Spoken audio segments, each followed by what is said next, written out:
Expenditure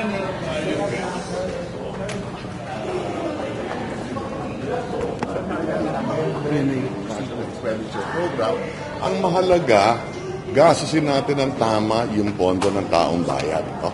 Merong programa ang ating Pangulo, meron tayong Philippine Development Plan, meron tayong Ambition 2040 na sinusundan natin, na sana sundan din ng Kongreso at siguraduhin, kaya may check and balance tayo kung may mga konting pagkakamali. Halimbawa, sa NEP, particular sa budget ng DPWH, sana maayos natin din yan. At kaya tayo umaharap sa Kongreso para dyan. Sir, may binanggit si Senator Green. Yung Congress, they would just let you, yung NEP, patanggapin na lang, wala nang amendments, walang changes. Sa buong buhay ko sa Kongreso, hindi pa nangyayari yun. Laging may amendments. At karapat dapat lang naman na yung mga tamang amendment, yun ang mahalaga.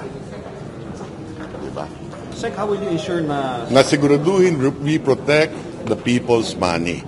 Nakakalungkot na kahapon, kahit ako may konting karamdaman, nanonood ako ng hearing, dalawang pinapanood ko, yun sa DBCC at doon sa Senado, dahil nga dito sa flood control projects. Nakakalungkot bilang institusyon ng ating pamahalaan, ng DOF, ang siyang kumukolekta ng buwis ng taong bayan. Nakakalungkot na may mga ganitong nakakalusot, may mga ghost project at hindi magandang mga proyekto, nalulugi ang taong bayan sa paggastos ng pondo ng ating pamahalaan. Nagaling sa buwis ng mamamayan. So yan ang ramdam natin ng ating mga kababayan, kung kaya't ang Pangulo natin talagang gustong to get to the bottom of this at kaya may bago rin tayong sekretary ng DPWH at magkakaroon ng investigation further tungkol sa problema ito. Sir, how will you ensure na hindi na nga mauulit itong mga ganito, lalo na yung mga ghost projects talaga, so hindi lang sa standard? Let's work closely with Congress on this issue. Ngayon, nailabas na ang lahat ng issue nito. Sir, what do you say, sabi na pwede mo, huwag mo na magbayad kami ng taxes kasi abang ninyo na Ang mahalaga, masigurado natin na yung nakokolekt ng buwis ng ating pamahalaan sa ating mga kababayan ay magastos ng tama. Yun ang mahalaga. At yan ang tinututukan natin ngayon. Okay. So, ano yung assessment niyo, sir, dun sa investor confidence ngayon dahil dito sa issues ng corruption? Anong nagiging impact? Alam mo, maraming hamon na hinaharap ang ating bansa sa ngayon. May mga gera pa rin sa buong mundo. Meron tayong trade war, meron tayong geopolitical tensions with China at hindi maganda na may ganitong problema pa rin sa ating bansa. So, yung pa lang, apektado na yung investor confidence sa lahat ng external challenges. Dapat hindi natin dinadagdagan dito yan domestically.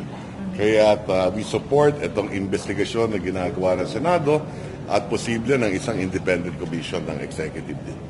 Sir, nabanggit yung kapon sa GP. Then Saan? General tax amnesty.